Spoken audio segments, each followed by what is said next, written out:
actually, as a kindergarten, I got kicked out of the classroom a lot. I was that child that was always in trouble. But for me as a young child, like I didn't understand why, and there was no explanation. I think that was almost like a driving force for me to go into that area and creating a different experience for children. At least for me, a due diligence of explaining a little more or help them in so many areas in understanding the cause and effect, which is a spiritual, universal law about like cause and effect. If you do something, that will happen. But also at the same time, the interesting part is I started my going into education, but at the same time, that was actually the beginning of my spiritual journey as well. And coming full circle, I'm almost realizing a part of me was actually healing my inner child. Welcome to the Space Holders Medicine Podcast. We're your hosts, Malvina and Stephanie. This podcast is a sanctuary for space holders to delve into the unique medicine they offer. Each episode will explore their personal journeys, diverse modalities, and the profound experiences that inspire and shape their work. Join us as we uncover the transformative power of their craft. Enjoy! Hi, everybody. Welcome back to the Space Holders Medicine Podcast. My name is Malvina, and my co-host is also here, Stephanie. Basically, I just want to introduce our very, very special guest for today's podcast. Her name is Angela. She was born and raised in Hong Kong with a heritage rooted in East Asia and Eastern Europe. She had the opportunity to study and live abroad in Hawaii for 10 years during her formative years. She was deeply embedded in the rich, loving, and supportive Hawaiian community and culture. She graduated with a finance BBA, and through leadership seminars and courses, Angela discovered the importance of early childhood in shaping one's self-identity, values, attitudes, mindset, and subconscious programming. And this realization led her to dedicate her life to supporting the human development of the next generation. With a postgraduate diploma in education specializing in early childhood and a master in education specializing in guidance and counseling, Angela has worked for over 10 years in both local settings and one of the largest international school organizations in Asia. And now, as a spiritual healer, she aims to incorporate education, psychology, neuroscience, and holistic approach to support whole child development, both in and outside the classroom. Yay! Thank you so much, Angela, for being here. Thank you, Malvina, for that wonderful and beautiful introduction. I think you highlighted all of my experiences, really. Yeah. Yeah, I Thank feel you. like the work that you're doing and with all your background and experiences, it's such an important thing, role that you're Mhm. playing right now. Mhm. So yeah, I find it, I want to start off with this question. Okay, so it's so interesting, Angela, that you came from a finance background and you're now on supporting children and our future generations. Can you share with us your journey into space holding and what inspired you to step into this path? A part of the introduction that you explained it was really I was honestly like a type A personality in finance. I wanted to get all the resume and all the internship, all the corporation. And it was really during one of the leadership seminar that I was very fortunate that alumni sponsored me, that I realized a lot of the human adult ego and the human adult responses actually derive and come from our early years. And there was a big explanation that they did is that sometimes without realizing some of our subconscious programming that we created during early years creates a loop and a cycle. And we have an opportunity to play this game theory. If anyone who's done economics knows that theory. And it was really like a role play creation of how our human response and human reaction to certain situation in game, a competitive game, and you can see all the human adults starting to say, I need to win, I need to win, and that the other team needs to lose, and if I'm losing, they need to lose with me, like we're all going down together. And it's just so baffling because we come back as a big group and said, this is actually why a lot of us are sometimes having conflicts between people. A lot of it comes from our human ego. And without realizing it's actually our childhood programming and conditioning that we've had, or like a self narrative that we have created within us. And that we're still generating and creating that story until we realize what it is, until we break it. And for me, that was such an eye-opening experience because you can see actually adults having a hard time breaking out of their ego, or adults having a hard time accepting someone else's perspective. And I think for me, it was a turning point in my life where I'm questioning what is it that I want to do with my life? What impact do I want to make? And I realized if most of our programmings or patterns are created during our early years, then why not just start from there? Mm. And it is one of the most beautiful and wonderful experience. And it did take a bit of a process because I'm like, I have to get qualification and I wanted to go further and do my master's. But looking and studying at a lot of different theories actually support that evidence that the early years are actually a very important part of our human psyche and our who we are today. So that's where it really all comes from. And I was fortunate enough to have also at around 10 years ago to be introduced to energy healing and this spirituality, following Cherie with at the Blue Lotus has taught me so much. And I've just integrated, and also I was practicing yoga. So I've integrated that into the classroom where I'm interacting with children every day. That's incredible. I love the story you shared about how it's so clear, how very much for adults, the children are still participating. The children within the adults are still participating. And if we aren't aware of these different parts of our ego that's at work, then they actually take control of us without us knowing. And that's Yeah. a really terrific example of like being so blunt of like I want to win, and if I lose, we lose together, we go down together. Yeah. It's been very interesting where, and for me, when I played that game, I was sort of like the martyr. Like I was just like kind of Mm. quiet or not speaking. And it's just very interesting to see that happening. If you look at a lot of research, like they even like Bruce Lipton, like who is a stem cell biologist, did also talk about like the subconscious state, the theta stage from 0 to 7 is actually when a lot of us as human, we start downloading and actually acquiring a lot of like our even from to point from our self-limiting talk actually comes from being around that age group. And there's a lot of, if when we go into the education theory, it is also about our environment. So children are just like sponges. So what we do, what we say, what energy we're showing up, they just absorb and take it all in. Mm. Wow.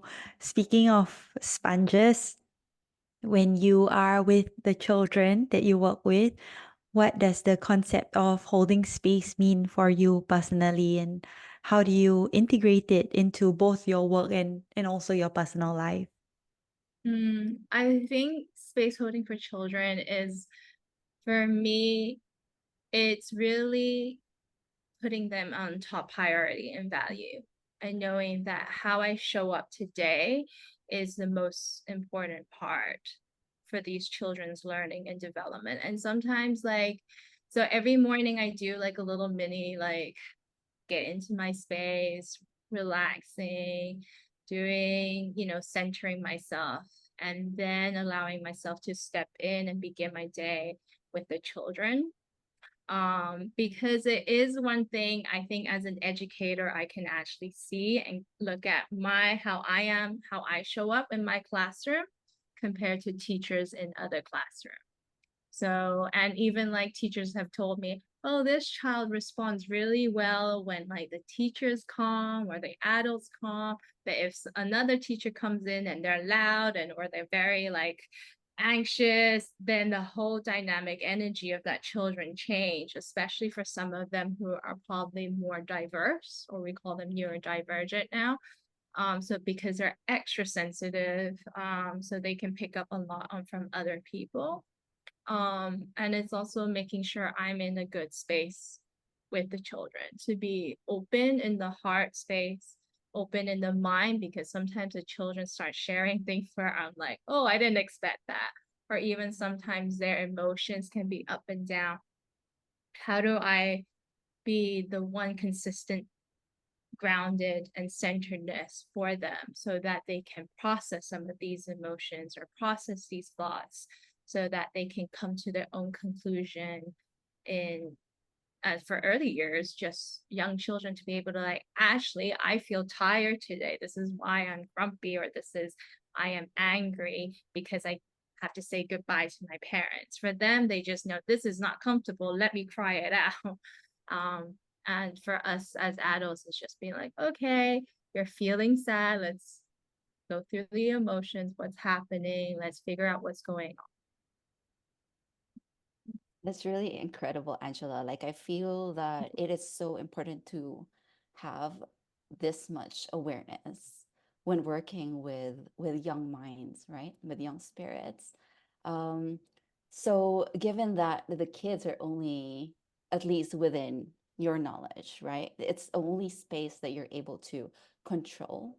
How could you describe some of the spaces you hold as an early educator from the children to their parents? Like when you have parent teacher conferences, what kind of conversations do you have with the parents, and how are you able to hold space with what they know and whatever they share with you? I think it's a really good questions to ask, because I think parents, the dynamic between in the spiritual area, if we're talking about spirituality, a lot of the children or a lot of us picked our own parents.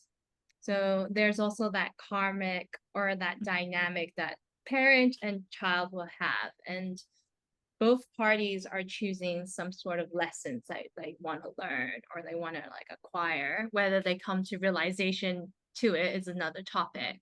So for me, when I interact with parents, because I've actually been introducing first-time parents or first-time adults and children joining my school's organizations, kindergarten, a lot of them actually have very anxious energy, which is understandable. It's like one of your most precious human being, you're entrusting and giving it to another adult to take care of. That you see from like probably more for, especially in a Hong Kong setting, us as teachers, we probably see the children a lot more than sometimes the children see their parents or adults. So again, like for interacting with these adults, it's a lot about being very centered and grounded, and being also open to heart space and empathy to understand where the parents are coming from. And again, it's almost quite similar to the children, where it's almost like reversing and also soothing and calming the parent. So a lot of times my energy, I try to make sure I am very calm, very neutral, and also approach it in a way to make them feel comfortable, more like a friendly energy as well. I try to banter with them to like ease them up.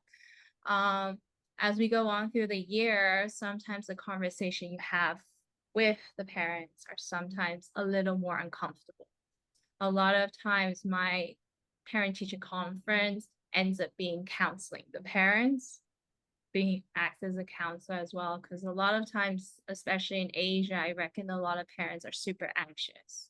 They're worried about their grades. Oh, should young children take phonics class? Should they do additional math class? Should they also do I don't know, XYZ, or like assessment? For some children, we do have to have the difficult conversation about, sometimes the children on like a curve scale, they're sort of not on the curve, they're a little outside of the curve. Now we have to have that conversation and guidance going through that journey with them if they need to actually do additional assessment or have additional support for the children. So again, like with that, staying neutral, being very grounded, and just lean back and holding the space in allowing the parents to recognize it for themselves. I really act as a serve as a guide to just shine light, be like, these are the areas, but there's also solutions and possibility that we can work with. And ultimately, as a teacher's role, I'm here to create a partnership and a community with these families, including the parents, really. It sounds very collaborative, your approach in working with the parents and also with the children. What it sounds like is that in the moment with them, you are co-regulating, you are aware of your nervous system, and as such, supporting them in finding their own calm from a space of anxiety.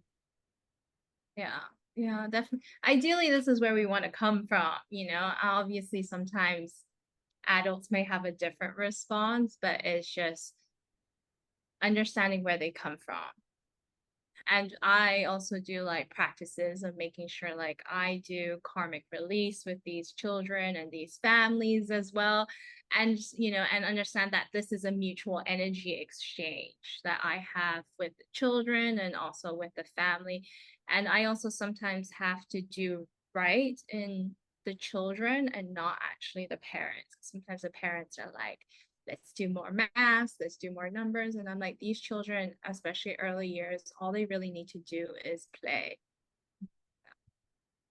Amazing. And also, how multidimensional is your approach? And it has worked. I mean, honestly, like there's no trial and error. There's no guidebook Yeah. on like how to work with young children. No, And no I want cookie I cutter. no, absolutely. And sometimes some of my friends now are at the age where they have children and they're starting to come to me and ask me for advice. And I have to tell them there is no book or there is no guidance or a manuscript to tell us how to work with young children, honestly. Like even for me as like a teacher, sometimes it is, besides being centered and grounded and in a very loving space for these children, seeing the best that they can be. But it is also to know that they are human, I am human, and these children are also very capable human beings. They're probably more advanced, maybe like spiritually, more advanced than me. Sometimes they may know more than me, right? So I have to let them explore it really. Mm. But my role really is sometimes to be like, okay, let's take a break and think about what we're doing right now, right? How is this making me feel? How is it making other people feel? Is it a sensible choice? Is it not? It's all about empowering them and letting them realize that children actually have their own choice. And we as adults also have to give ourselves grace, and especially parents, that these children, there's no manuscript, and that we are also having a very human experience. Yeah, it really sounds like you are illuminating to these children and also the parents the sense of agency and sovereignty and inner awareness of what's going on, as opposed to being caught up and lost in the stories that's around. And speaking of that, working in within an education system with certain systems in place, do you find that there are essential qualities or skills that you believe is would be necessary to hold space with integrity and authenticity in a way that may or may not be part of what the system supports? I think we're hitting in an area in the frequency, let's just say the frequency of really questioning and looking at what is the education part, you know, education system that best support the next generation. Because even I have conversation with like other teachers, and I'm gonna be slightly biased just because I've been in the Hong Kong local system. So the old paradigm, the old education system is actually designed to create industrial workers to follow a system and follow order, assembly line. So unfortunately, and I've worked in the local system, so I can say that the children are missing on a great part of play. And that and from my experience, like, it is for them, they've turned into a bit of robotic for me in the local system here in Hong Kong. That they are very good at listening to the adult, they're very good listening to the teacher. And this is even if I practice these, like, oh, let's be calm, let's be mindful, I still have to work against the system. That what I've realized that we're not really setting these children for success, but we're setting them to make mistakes and almost reprimand them. Where I think nowadays I actually get to practice the International Baccalaureate system, and it's very much about, it's a Swiss program. And luckily enough for me, for the early years, it's still just focused on play. As you mentioned, Stephanie, earlier, it's also about agency. So allowing the children to make choices on their own and also following their interests and following what they want to learn. And me as a teacher is really to scaffold their learning, which is more, it's an education term, but if we look at spirituality, it's basically I'm co-creating with them. So they spark an idea. I'm just like, okay, I hold on to this idea. I'm like, let's go a little further together by actually adding questions or setting up play environment or resource for them to go further for themselves. I think anyone, if we're talking about parents or adults or teachers and what energy we need to bring for children now, and especially in the education system, it's really about being very authentic to who you are and being honestly curious about what the children want to share or what they want to say or what following their interests. Because when we do that, and I see it in the school setting, and a lot of these children, there's a lot of magic that comes out. And I know in Asia, we don't allow play as much as probably the Western areas or Western countries. But when the children are actually playing, they learn so much skills. They learn about social skills in speaking up for themselves. They learn about collaboration. How do I play with someone? How do I not play with someone? How do I build on ideas? And also their creativity and imagination. Because sometimes I leave children with just playing on like Lego, and you can see that like every day they add on something, and every day their idea becomes more intricate. I have 3-year-olds, 4-year-olds in my classroom now.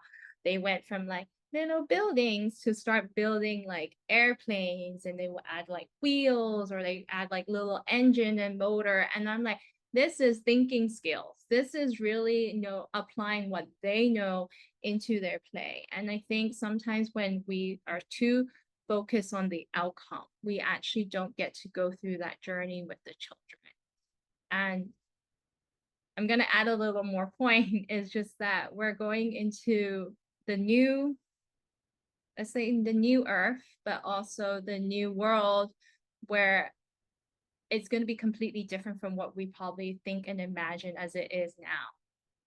And we have to really think, what are the skills that are important for the children, rather than, oh, I need to get children into like Harvard, or I need my children to go into the top university. Yeah. And I'm just like really, I get really excited when I mean, I'm pretty sure Steph feels the same when we meet people that, have a vision for the new earth as well, and being able to anchor that in here in the physical plane, right? That being said, since the type of work that you do, Angela, holds a lot of your personal values as well, right? It's not just one of those things where, okay, it's just a job. You know, you can just walk away from it, but this is something that you actually really care about. Has there been an influence from your personal life to how you hold space at work or vice versa? Like what you've learned from both personal and work and how you're able to, how it feeds the other. So I actually, as a kindergarten, I got kicked out of the classroom a lot. I was that child that was always in trouble. But for me as a young child, like I didn't understand why, and there was no explanation. I think that was almost like a driving force for me to go into that area and creating a different experience for children. At least for me, a due diligence of explaining a little more or help them in so many areas in understanding the cause and effect, which is a spiritual, universal law about like cause and effect. If you do something, that will happen. But also at the same time, the interesting part is I started my going into education, but at the same time, that was actually the beginning of my spiritual journey as well. And coming full circle, I'm almost realizing a part of me was actually healing my inner child, like the area of being able to recognize by an adult, or an area that I'm validating my emotion, because I was a very sensitive child. My adults didn't understand that. And for me, I see and I love those children who are all over the place or very energetic emotionally, because it allows me the chance to like hold space with them and help them learn how to have that coping mechanism or being able to identify, because then some of the children that are coming in are extra sensitive. So actually having the ability to at least identify it is supporting them having their own awareness. And now for me, like I feel I've done quite a bit of inner child healing and also recognizing my own inner child. I'm starting to move on to the next part, for example, like modality energy healing that you talk about. So like I do karmic release between me, the environment, the children, and the family. And at the same time, like we have this end of the session where I would spend some time with the children and we do some like well-being exercise, some like breathing exercise, introducing the idea and motion of being calm. At 3-year-olds, like 4-year-olds, I have a lot of like Tibetan bowl going. We play like meditation music. I actually have one, we do savasana, and then I do where I incorporate also like crystals on their forehead, or just to help them to be more aware of their body, as well as some techniques and skills. And then as they progress, we do also like positive affirmation for themselves. And also I have also do one where we send blessing and energies to themselves, like visualize, okay, there's a beautiful white light coming from up there, or angels. And then now we're going to send some good wishes for ourselves and then to us and then as a group. So it helps them also, quite similar to education fairy, where it starts off in the center, then we're building out our community as well. It makes my heart feel so full hearing all Thank of the you. different modalities and how they are exposed to spirituality so early on at an age where they are so close to remembrance, just coming from source. And like what you said, sometimes you have a sense that they know more than us adults because they don't have the same conditioning or the same level of or intensity of conditioning that we would have picked up on through the decades of our lives. And I wonder through all these practices, is there an example of a particularly impactful or transformative or inspiring experience that you've had while holding space for the children or the parents or just people in your personal life? I definitely feel my most transformative experiences is actually realizing, as I do the healing work, more of these children, like we can say like young children, are coming out and expressing more. So 10 years ago, when I've actually started like energy, getting introduced to spirituality, I actually have children who would start coming up to me, and I have wear crystal bracelet, and they're able at two. This girl was 2 year old, and she was able to name every crystal that I was wearing. And this child doesn't even know her name yet. She was just like, oh, lapis lazuli, and I'm like, oh, and she's like amethyst, and I'm like, oh, where? And then it's verifying. The thing is, it keeps continuous verifying a lot of what a lot of people are saying about like the galactic children, the new children, the indigo children, um, crystal children, and then I've also in the last year or so, I've also been exposed to like JJ's activations, where like some of the light language, and also about the galactic beings. And I noticed that these children in my classroom are starting to talk about like aliens or stars, which they come and play, and they're more open about it.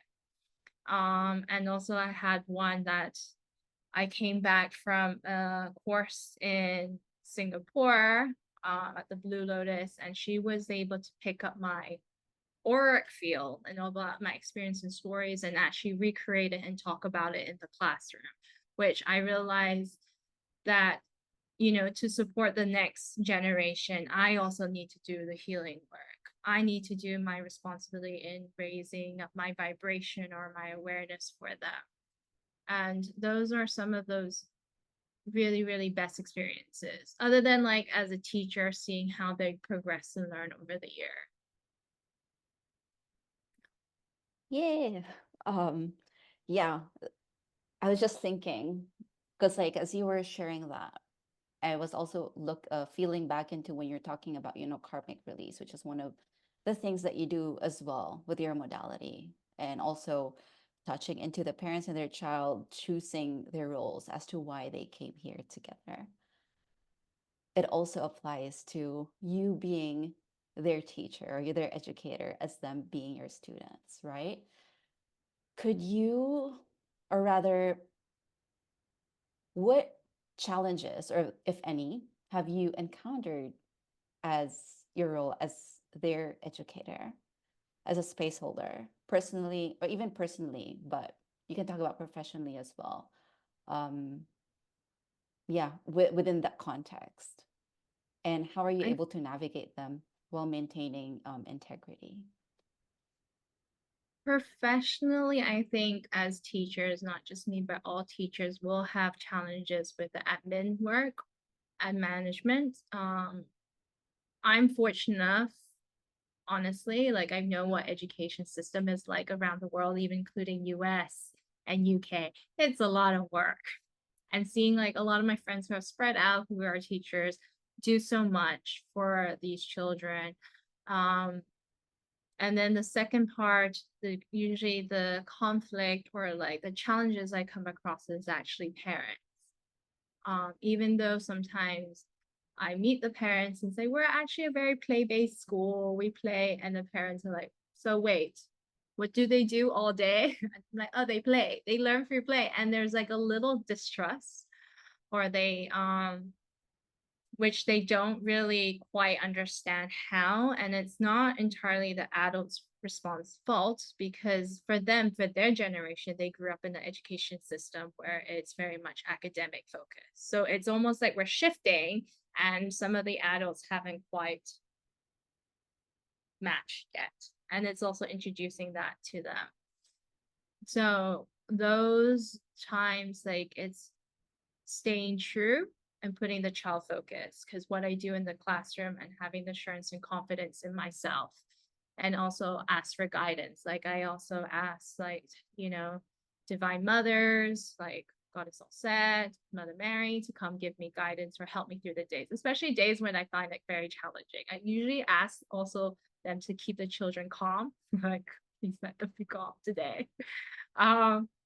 So for me is, I think the other challenge I have personally is like I'm a human being, so sometimes some days I go in, I'm like, I'm not feeling it, I'm not feeling great. And you know, one for me is to practice my own energy boundaries. If I cannot show up for these children today, if it's because of sickness or someone, or even like if emotionally I am all over the place, then I actually have to practice honoring it. Because at the same time, if I sacrifice that and dishonor myself, what are the children are learning from me? That they are also, that even if you're feeling sick or even you're not feeling well, that you should carry on your day. Or even, and also for me to practice to trust my staff or like people that I work with, that they're able to hold on the fort for me.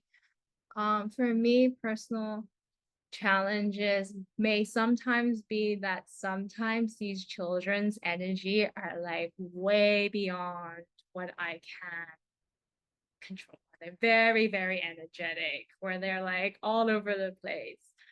And for me, it's just like, okay, I need to be grounded, or I need to do something to help these children to like stay calm. Maybe we need to find things that will let them sit down, read a book, or like maybe even do some practicing on mindfulness. So even in my environment space, I create quiet corners for children, where for some children to be like, okay, let's practice breathing, let's practice selecting things or activities that helps you with regulating your energy and emotions.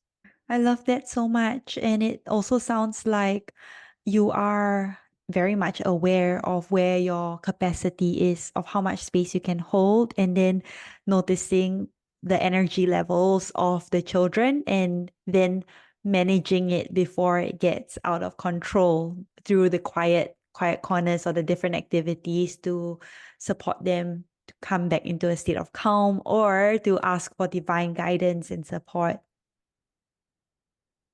I think divine guidance is also very, very important, because sometimes when some of my children who come in or who are crying quite a bit or emotional, I also need to do an intuitive check to be like, well, what is going on? And sometimes parents aren't completely honest, or they don't tell us exactly what's going on behind the scene.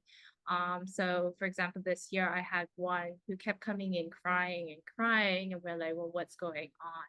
Until like I talked to the parents to be like, okay, we noticed this about the child. She comes in crying lately. And it was only through talking to the parents that they were saying, oh, well, once she was a baby under mommy's womb, like she actually had got exposed to the cancer that mommy was carrying. So she also has to continue with treatment. And through then that's why she has to go through doctors and seeing MRI. And then so it caused a lot of trauma with that children. And it's using the intuitive and also like the divine mothers, goddess all set, to be like with the child and be like, okay, you're safe now, you're safe now. Repeating that for the child to also support the child to program a different mentality or program, and help them with their lesson, because it's their lesson to go through this. But at least to have an adult or someone who's comfort or using divine mothers to help me send that energy or that intuitive knowing to this child, to have a story or a narrative to help her through life, that she is now safe. I love that it's so holistic and it looks beyond our material world into the unconscious and also just support from divine guidance. Do you have any personal practices or rituals or techniques that you find supportive in helping you create and maintaining sacred space in your classrooms? So every morning, I actually learn it from Wendy at the Blue Lotus with the Akashic Records, is that I need to practice. Well, it's best recommended I do a 12D shield. And that's sending also the connected into the center of Mother Gaia, Mother Gaia's heart, because it keeps me grounded. And that practice was actually almost life-changing for me, because sometimes I'm all over the place, like I'm energetically picking up from everybody or everything. But the 12D center actually helps me to be so grounded. that if anything happens to me, I'm able to not get triggered, or it helps me to stay focused and clear. And then the next part of me is before the new year, no, before the academic year, or before I see the parents or a major event, I do karmic release with all set healing. So I'm like clearing any obstacles and hindrances, so it goes smooth sailing. And then also another part that I do is setting the intention. I always set the intention about my next year incoming children as well. I'm like, they're going to be the cutest, they're going to be so much fun, we're going to get along really, really well. And it's actually the funny thing that intention concept actually is in education theory about a self-fulfilling prophecy. So it's almost like if the teacher has an expectation on children's performance, it's also reflected. It's almost like a manifestation. So I do practice that. Yeah, and also I do also occasionally also do energy clearing and space in my classroom. Unfortunately, my classroom is a little open plan at this current academic year. So what happens, my next door neighbor kind of sometimes filtered into so I've been not trying, but I've been setting the intention that my classroom has an energetic dome. I do call on the angels, especially for the young children. They love, the angels are high energy, but I'm like, keep calm. And I put a crystal law on grid to protect the energy as well, using selenite. And each selenite actually I invite the archangel to come through and hold the space for them. And those are some of the practices. And when I introduce, like, for example, relaxation with the children, I let them hold on to crystals that are grounding to keep them like energy grounded together. So those are some of the practice that I do to try and maintain the space. Very much a new earth educator. Oh, okay. So thank you so much for sharing all that with us, and as well as all your different experiences and how you're able to, integrate your values, your approach, as well as your experiences with energy healing as well. What advice would you give to individuals who aspire to become space holders, or who are currently navigating their own space holding journey?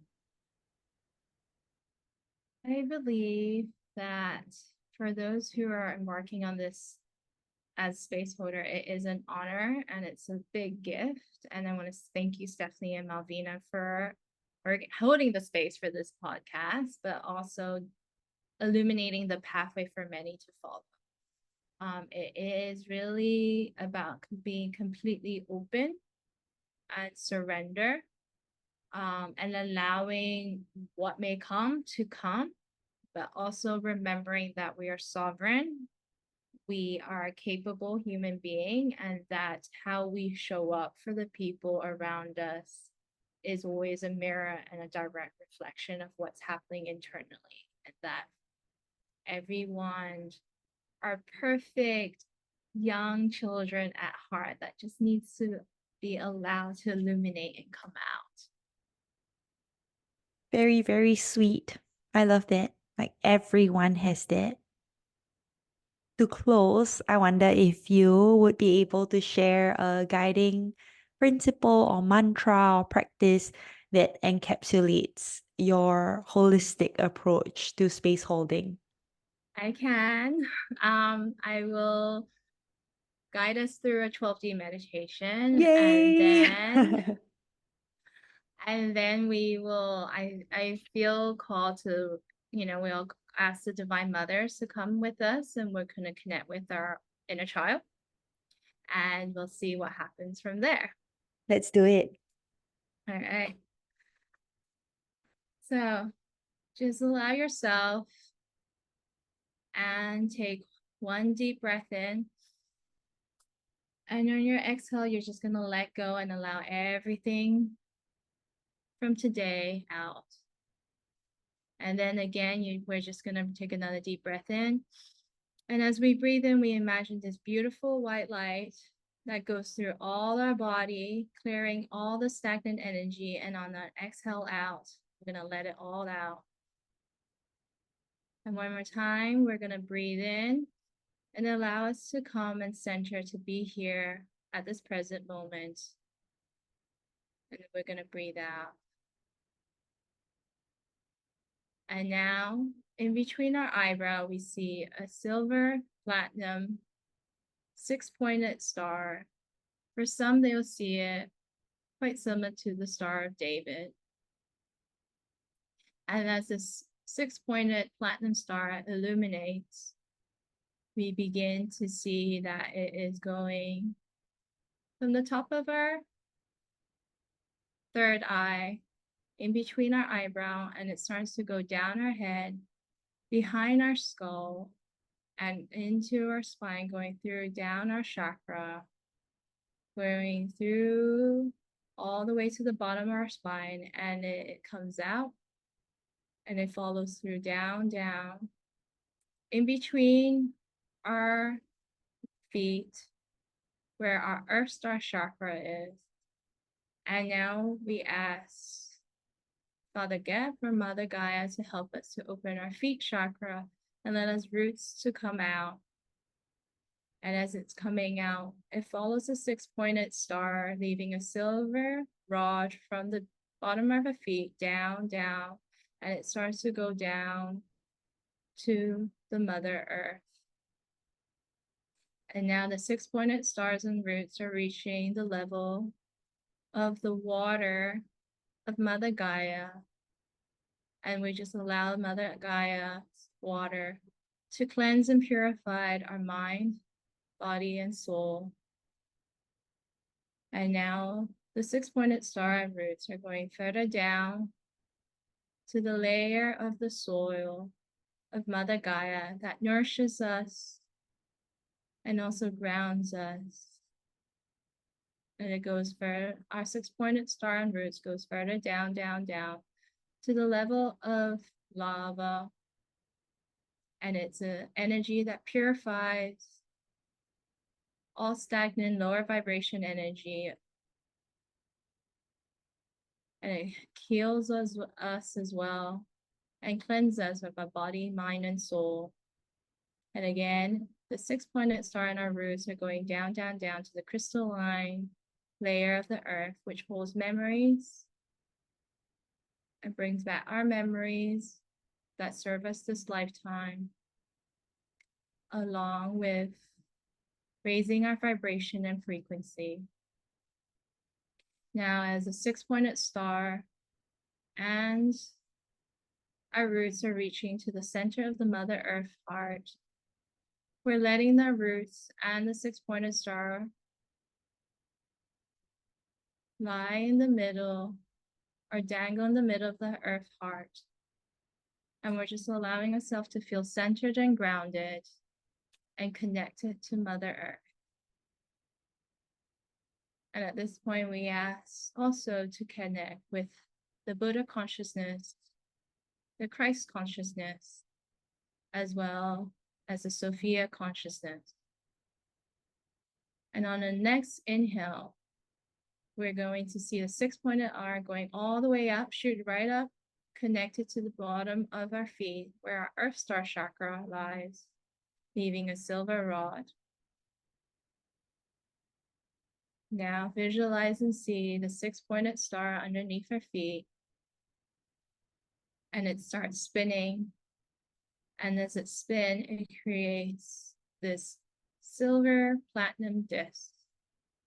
And it begins to become bigger, encompassing all around us and through us. And as it goes from our feet to our ankle, creating a white light cocoon, and then round our hip, it's also clearing and cleansing our body.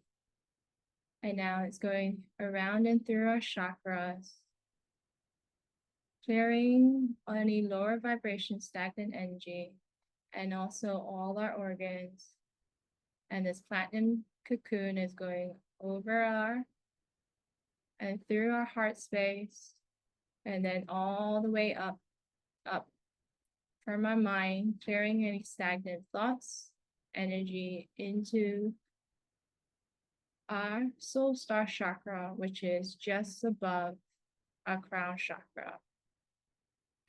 And now the 6-pointed stars from the bottom of my feet. On the next inhale, we're going to breathe, and it's going to go through our spine, clearing energies out of our spine with this beautiful silvery platinum light. And it goes all the way above to our soul star chakra. And as it dangles above our head, we see that it is beginning to spin again creating this platinum cocoon that surrounds us. This beautiful white light through and around us, going from above around our head, going down our chest, down our hip, and all the way down into the Earth Star chakra, 3 feet underneath our feet. And at this point, you might feel or hear a vacuum seal or a lock. And if not, just know that it's done. And we're completely protected and guided. And now from the top of our head, all the way to the bottom of our feet, we ask a Merkaba to be activated and spin. And for those who are not familiar, just see a pyramid from the top of our head down to the middle of our body, and then an inverted pyramid from the bottom of our feet, inverted with the base of the pyramid on our waist, creating a 3-dimensional 6-pointed star, and we ask it to spin at the right speed and the right direction. And from the top of the head, that we see the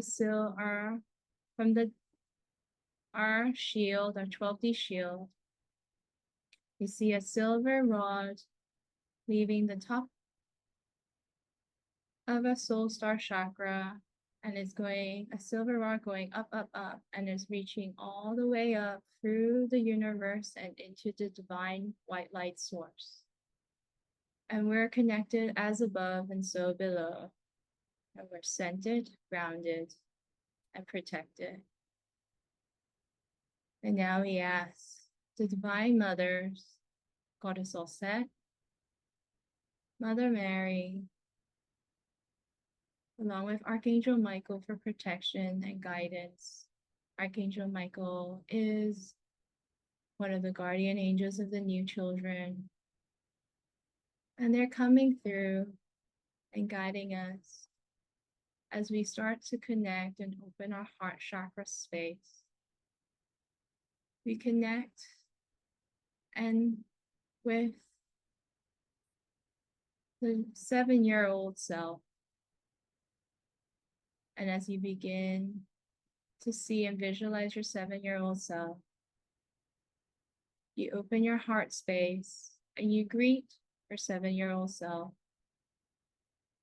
with a smile, and you begin to reach your arm out and giving your 7-year-old self a big hug.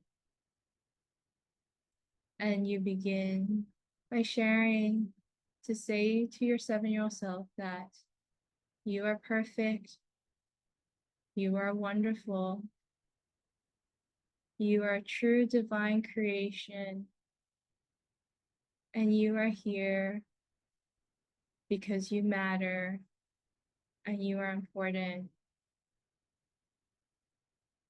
and that you are loved and you are always deserving. And now start to slowly see your 7-year-old self slowly emerging inside your body.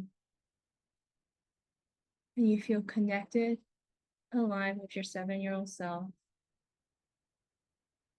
I know that if you ever need to send yourself loving and support with your inner child, you can just connect with your inner child of any age group that you feel connected to. We thank Goddess Osset, along with Archangel Michael and Mother Mary for the support and connection. When you're ready, you can slowly open your eyes.